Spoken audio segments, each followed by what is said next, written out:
Our hearts beat to the city streets. We began to feel the fire. We rise like tall buildings as the chemicals they take us higher.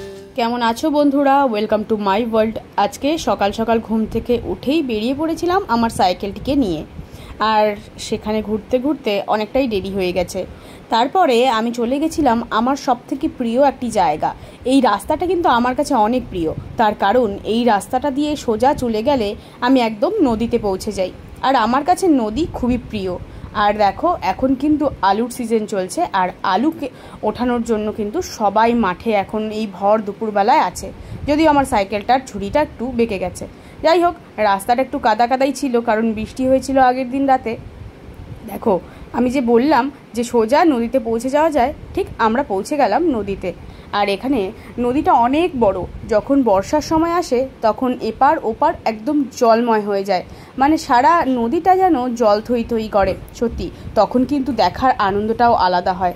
তারপরে সোজা চলে গেলাম বাড়ির উদ্দেশ্যে, কারণ আজ রোদটাও খুব উঠেছে। আর আমাকে ইনভিটেশন করেছিল একটা দিদি যে বসন্ত উৎসবে যাওয়ার জন্যে, যদিও আমার যাওয়ার কোনো ইচ্ছে ছিল না।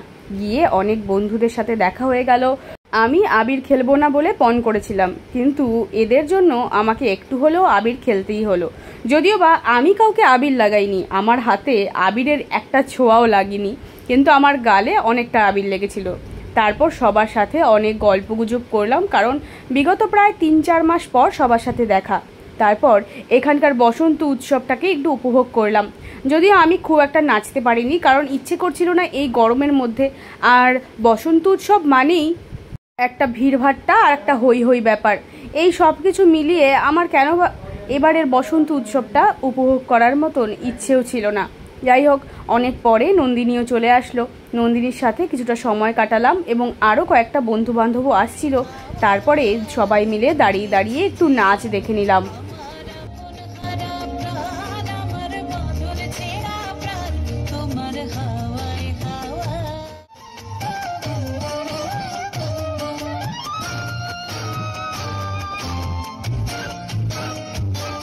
অনেক কয়েকটা নাচ হয়েছিল।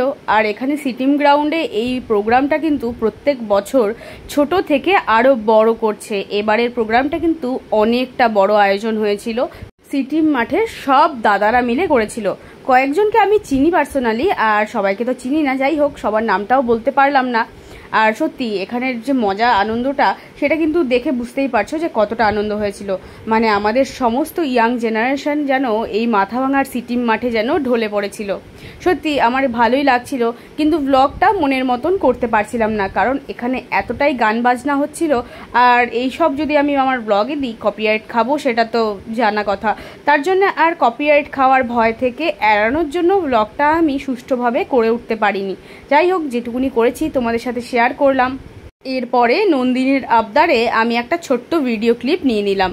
তার সঙ্গে আরও 2জন বান্ধবী এসছিল আমাদের এই প্রোগ্রামটাতে নাচানাচি করার জন্য, সামিল হয়েছিল আমাদের গ্রুপে। যাই হোক, সেই গ্রুপটা কিন্তু বেশ ভালোই ছিল। অবশেষে বিকেলবেলা বাড়ি ফিরে আসলাম, আর আমি ভিডিও করব দেখে চিকু আমার একদম ক্যামেরার সামনে গিয়ে বসে পড়েছে। আমি ওকে অনেকবার বলেছি সর, ও কোনোভাবেই সরেনি। পরে আমি আর কি করব, বাধ্য হয়ে ওকে নিয়েই একটু খেলা শুরু করলাম। তোমরা যদি আমার আগের ভিডিও দেখে থাকো তাহলে বুঝতেই পারবে চিকু অনেকটা আনন্দ করতে ভালোবাসে। মানে সব সময় ওকে নিয়ে আদর করো, ওকে খেলতে নিয়ে যাও বা ঘুরতে নিয়ে যাও, তাহলে ও খুব এনজয় করে। যাই হোক, ওকে এতবার করে বললাম একটু সর, ও কিন্তু সরেনি ওখান থেকে।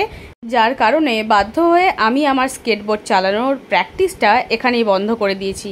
আর ও দিন যাচ্ছে এতটাই বড় হচ্ছে, আর ওকে সামলে ওঠা আমার পক্ষে সম্ভব হচ্ছে না। কিন্তু ও কিন্তু বেশ ভারী মজার, ওকে নিয়ে যা কিছু করা যায়। ওকে যদি তোমরা যদি চাও তাহলে ওকে নিয়ে ঘুরতেও যেতে পারো, খেলতেও নিয়ে যেতে পারো। ও সবসময় সব কিছুর মধ্যে অ্যাডজাস্ট করে নেয়। কিন্তু আমার মিকু কিন্তু সেই রকম না। মিকু একটু শান্ত স্বভাবের, ও সব কিছুর থেকে একটু দূরেই থাকে। কিন্তু চিকু, ওকে সব কিছু উপভোগ করতে হবে। যেমন এই মুহূর্তে আমার ক্যামেরার সামনে এসে দাঁড়িয়ে গেছে। যাই হোক, আজকের ভিডিওটা আর বড় করছি না, ভিডিওটা এখানেই শেষ করব। ভিডিওটা ভালো লাগলে অবশ্যই আমার চ্যানেলটিকে সাবস্ক্রাইব করে দিও। আজকের মতন টাটা।